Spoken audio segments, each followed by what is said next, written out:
আপনার কথা কই দাও টাকা দেন। মফিজের নাম তুই শুনিসনি? গত মাসে টাকা দিছিলি তুই? গত মাসে টাকা দিসনি? তুই আমার নাম জানিস না? আমার নাম জানিস না তুই? তোর কাছে টাকা চাইছিল, তুই টাকা দিছিস? টাকা দিসনি কে? 2 মাসের টাকা ভাই তোর কাছে, 2 মাসের। তুই ভ্যান চালাইস আমার কি তোর টাকা দিয়া লাগে? সব মফিজ টফিজ আমি চিনি নেই। কোয়েন্টের মফিজ আমি চালাই ভ্যান। সাদা দেবো কোয়েন্টি? সাদা মাথা আমি দিতে পারবো না। উস্তাদ এরা কি ফুটো করে দেবো? বুলেট কি একটা ঢুকাই দেবো বুইয়ের মধ্যে? এসব পিস্তালের ভয় আমি পাইনি। কর গুলি কর, চাঁদা আমি দিতে পারবো না। আর মফিজ, ও মফিজের ভয় আমি পাইনি। কর গুলি। শোন, মফিজ মানে হচ্ছে তিরাস। তা তুই যে ব্যবহারটা করতেছিস সেটা ঠিক না। আমি তোরে ভালো কথা বলতেছি, তুই টাকা দে। 2 মাস সহ তুই আমার টাকা দিবি 2000 টাকা। এই টাকা দিবি, তারপর এখান থেকে চলে যাবো। আজকে তোর কত টাকা ইনকাম হয়েছে দেখি? ভাই আজকে সারাদিন এই ইনকাম হয়েছে ভাই। একটু তোমাকে কি দেবো আর আমি কি নিয়ে যাবো বাড়ি? এই আগামী মাসে তুই আমার টাকা সব দিয়ে দিবি, যেন 1 টাকা বাকি না থাকে। এই চল, যা। আচ্ছা চলেন। যা যা যা যা, মনে থাকে জানো। যা। এবার কিন্তু মনে না থাকি ফুটো করে দেবো একদম। চল। শালার জীবন চালাই কাই ভ্যান, সারাদিনই মানে 1-150 টাকাও ইনকাম করতে পারিনি, তাও চাঁদা দেও। শরীফুল। জি ওস্তাদ। কি সমস্যা? মানুষ আমার নাম শুনলি ভয় পাচ্ছে না? এত বড় বড় 2টো পিস্তল দেখানো আসছে, তাও ভয় পাচ্ছে না? কি সমস্যা? কিছু তো বুঝতিস না ওস্তাদ। হ্যাঁ?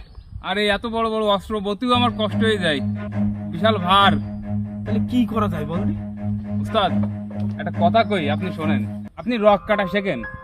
আরে জ্বালা, তুই এখন আমার ওই কসাইকের কাছে যাই রক কাটা শিখতে পারছিস? ওরে কষাইয়ের কাছে যাবেন কেন? তাহলে আপনি যাবেন শিবিরের কাছে।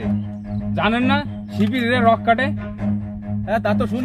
সারা বাংলাদেশে তো লইটে গেছে শিবির রক কাটে। তো সবাই কয় রক কাটা শিবির, রক কাটা শিবির। তা আমি এখন শিবির কনে পাবো? বস ওই পাড়াতে আব্দুলের ছেলে, হ্যাঁ, ও হলো রক কাটা দলের লোক, ও শিবির করে। এই সকালবেলায় এই রাস্তা দিয়ে কলেজে যায়, ওই সময় ধরলে হবে না। ওর নাম কি? আকবর। ওর চিনিস? তুই চিনিস? হ্যাঁ চিনি। তাহলে একটা কাজ করি, সকালবেলার ধর বানে। তাহলে আমরা সকালবেলা করে দুইজনে দর বানে। না, 2জন যাওয়া যাবে না। আমি একা একা যাইয়ে আগে শিখে নি, তারপর তোকে শিখবানে। 2জন গেলে ভয় পাবে না, শিখতে যাবেন না। তাহলে আমি সকালবেলা ওরে এই রাস্তা কি দর বানে, ঠিক আছে? আচ্ছা ঠিক আছে।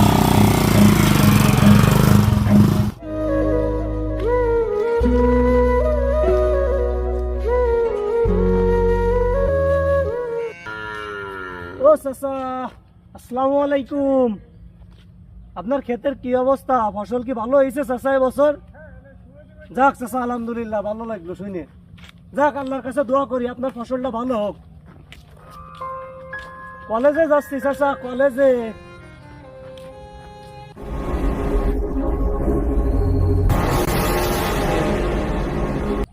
এইতেই মনে হয় শিবির, এই সেই রক কাটা শিবির। হ্যাঁ, ওর আটার ভাবতেই মনে আসছে। হ্যাঁ, ভদ্রভাবে আটটিছে, আবার এর কাছে সালাম দিচ্ছে, আবার জিজ্ঞাসা করতেছে ধানের কি অবস্থা। হ্যাঁ, এইতে শিবির হতে পারে। ধরতে পারে। কিরে, ভয় পাইছিস?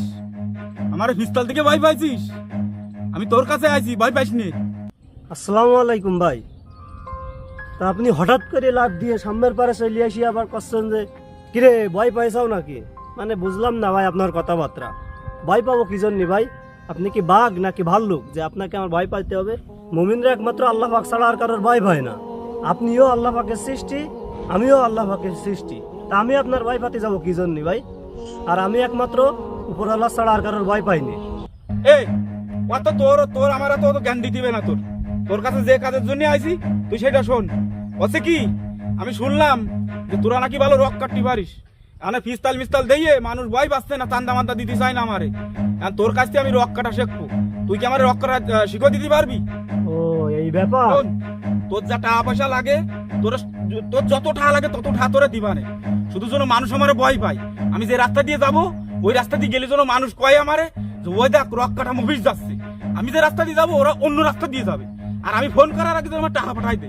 আর তুই কি আমারে এই রক কাটা শিখে দিতে পারবি? আপনারে আমি শিখাতে পারি, কিন্তু আমার কিছু শর্ত আছে। শর্তগুলো যদি আপনি মানতে পারেন তাহলে আপনারে আমি শিখাতে পারি। শোন, তোর যত সত্য থাকে আমি সব মানবানে, তুই শুধু আমার একটু শিখুয়াই দে, কি করি রক কাটতে একটুখানি শিখুয়াই দে, তোর যত সত্য আছে সব আমি মানতে রাজি আছি। শোনেন ভাই, আমি প্রথমে আপনারে কিছু বই দেব, বুঝছেন? এই বইগুলো আপনি পড়বেন,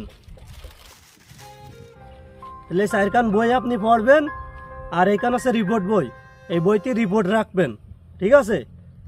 প্রতিদিন এই বাড়িতে আপনি 3 ওয়াক্ত করে নামাজ পড়বেন, বুঝতে পারছেন? আর আপনার এই যে গেট আপ আছে, জামা কাপড় এইসবগুলো চেঞ্জ করবেন করে, ভদ্র পোশাক আশাক পাঞ্জাবি এইসবগুলো গায়ে দেবেন, ঠিক আছে? এই বইগুলো শেষ করে আপনি আমার সাথে দেখা করবেন। আচ্ছা ঠিক আছে, এগুলো আমি শেষ করিয়ে তারপর তোর সাথে আমি দেখা করবো, দেখা করার সাথে সাথে যেন আমার রক কাটা শিখো নিয়ে আই, মনে থাকে যেন।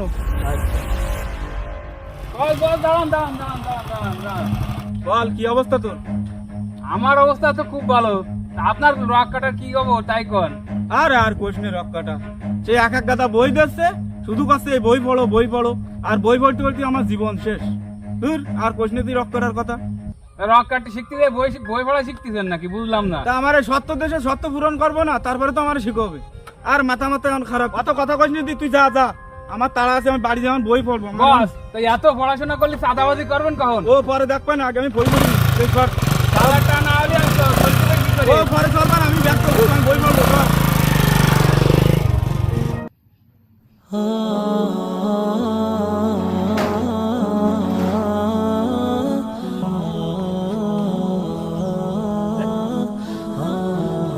সেই লোক না? এ ভাই শোনো শোনো শোনো শোনো শোনো শোনো শোনো। আসসালামু আলাইকুম ভাই। ওয়ালাইকুম কি আসসালাম। অবস্থা, আপনি ভালো আছেন? আলহামদুলিল্লাহ। ভাই, ওই তুমি যে বইগুলো দিলে তা তো পড়া শেষ, তা আমার রক কাটা শিখই দাও, তাড়াতাড়ি দাও, আমার রক কাটা এখন শিখই দাও। এটা পড়া হয়ে গেছে? হ্যাঁ, সবগুলো পড়িয়ে ফেলেছি, আমার রক কাটা শিখই দাও। ভাই, আমি যে বই কটা দিলাম তাহলে আপনার সেগুলো পড়া হয়ে গেছে? হ্যাঁ, তাই সব পড়া শেষ। তো তা আমার সত্য তো এখনো শেষ হয়নি, আমার তো এখনো সত্য আছে। সত্য আছে, আগে যে বই কটা দিছি ওটা তো পড়াই গেছে, এবার নতুন করে আবার এইগুলো পড়তে হবে, ঠিক আছে?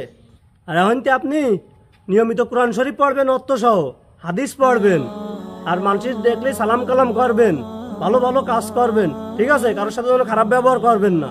তো আগে 3 ওয়াক্ত নামাজের কথা বলিলাম না আপনার, এখন তো আপনি 5 ওয়াক্ত নামাজ পড়বেন। এই বইগুলো পড়া শেষ করবেন, আর ওই যে রিপোর্ট বই আছে না, রিপোর্ট বইতে এই সমস্ত রিপোর্টগুলো সুন্দরভাবে প্রতিদিন রাখবেন, রাখিয়ে তাই এবার আমার সাথে দেখা করবেন। আচ্ছা, এগুলো পড়তিবে আর 5 ওয়াক্ত নামাজ পড়তিবে? আচ্ছা ঠিক আছে, আমি সবকিছু পড়িয়ে আর 5 ওয়াক্ত আমি নামাজ পড়বানি, তাহলে এইগুলো সব শেষ করে তোমার সাথে আমি দেখা করবানি, আর দেখা করলে বলে এবার রক কাটা শিখে দিতে হবে, ঠিক আছে?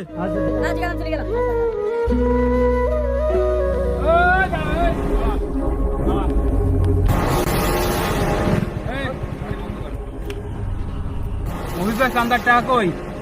কতদিন ধরে তোর কাছে টাকা যাচ্ছি, চাঁদার টাকা দিস না কেন? চাঁদা তুই দিস নেই, আজকে তো খবর আছে, ওই চাঁদা দিয়ে যাবি, নাহলে গাড়ি ছুঁয়ে যাবি। তো যে কোনো একটা করতে হবে, টাকা দিতে হবে, নাহলে গাড়ি ছুঁয়ে যেতে হবে, নাহলে তোর আজকে খবর আছে, ফুটো করে দেবো একদম। এই কি হয়েছে রে? বস, এই চাঁদা দেন আজ 2-3 মাস ধরে। তুই বাপ বয়সে একটা লোকের বুকি বন্দুক ঠেকাইছিস, তোদের লজ্জা করে না? বাপ বয়সে ওই লোকের গুলোর কাছ থেকে তোরা চাঁদা চাচ্ছিস? ভুল হয়ে গেছে আঙ্কেল, আমাদের মাফ করে দিন আঙ্কেল, যান আঙ্কেল, আপনি চলে যান আঙ্কেল। লজ্জা করে না তোদের? তোরা বড় ভাই বয়সী বাপ বয়সীর কাছ থেকে তোরা টাকা নিস? সবকিছু বন্ধ, কালকে থেকে সব বন্ধ, এই পিস্তল মিস্তলে সব সব ফেল। কালকে থেকে তোরা নামাজ পড়বি, মনে থাকে তোরা ভালো করে, আর কখনো তোরা কোথাও চাঁদাবাজি করতে না দেখি।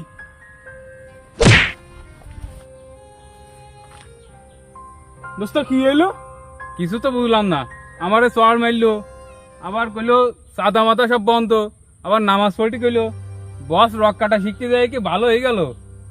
আমার তো বিষয়টা বুঝতে পারলাম না, কিছু তো বুঝতিস না। সালামু আলাইকুম। ওয়ালাইকুম আসসালাম ওয়া রাহমাতুল্লাহি ওয়া বারাকাতুহু। ভাইজান, ভালো আছেন আপনি? আলহামদুলিল্লাহ, আপনি ভালো আছেন ভাই? আলহামদুলিল্লাহ। ভাই, আমি জীবনে বড় অন্যায় করেছি, আর সব থেকে বড় অন্যায় করেছি আপনার সাথে আমি দুর্ব্যবহার করেছি। আরো কত মানুষের সাথে যে এরকম দুর্ব্যবহার করেছি তা আল্লাহ পাক ছাড়া কেউ জানে না। ভাই, আসলে আমার আগে যে জীবন ছিল এই জীবন কোনো মানুষের জীবন না। আর আমরা যে দুনিয়াতে কি জন্য আসলাম, আপনি যদি আমাকে ওই বই কয়টা না দিতেন, নামাজ না পড়তে বলতেন, তাহলে আমি হয়তো বুঝতে পারতাম না। ভাই আমারে মাফ করে দেন ভাই। আরে ভাই, ভাই আমি বড় অন্যায় করেছি ভাই। আপনি আমার কাছে মাপ চাইন না ভাই, ভাই। আপনি সে আল্লাহর কাছে মাপ চান, তার কাছে তওবা করেন, আর তার কাছে মাপ চাই যে আপনি ফিরে আইছেন, এটাই অনেক। 100 বার ভাই, আমি প্রত্যেকটা মানুষের কাছে মাপ চাই, আর সব থেকে বেশি আমার আল্লাহ পাকের কাছে মাপ চাই, যেন আমি জীবনে যত অন্যায় করেছি আল্লাহ পাক যেন আমার মাফ করে দেয়। ভাই ভাই আমি আসলে বুঝতে পারিনি ভাই। ভাই সবাই বলে যে রক কাটা শিবির, ভাই আমি আগে বুঝতে পারিনি যে শিবির হলো সৎ মানুষ এবং যোগ্য মানুষ গড়ার কারিগর। এটা আমি বুঝতে পারিনি, কিন্তু দেশের মানুষকে, অল পৃথিবীর মানুষকে বোঝানো হয় যে শিবির হলো রক কাটা। এখানে আসলে মানুষের জীবনগুলো পরিবর্তন হয়। ভাই আমার আসলে চোখ খুলে গেছে। আমিও আগে জানতাম যে শিবির আসলে ভালো না, কিন্তু আসলে যে ভালো সেটা আমি আপনার কাছে যাওয়ার পরে বুঝতে পারলাম। ভাই ভাই আমি আল্লাহ পাকের কাছে মাপ চাই, যেন আল্লাহ পাক আমারে ক্ষমা করে দেয়। ভাই আপনি আমার জন্য দোয়া করেন আল্লাহ পাকের কাছে, যেন আমি সব সময় এখন থেকে ভালো পথে থাকতে পারি, মানুষকে আমার মতো এরকম পরিবর্তন করতে পারি। ভাই ভাই এই দোয়া আমার জন্য করেন ভাই। ভাই আমি বড় অন্যায় করেছি জীবনে ভাই।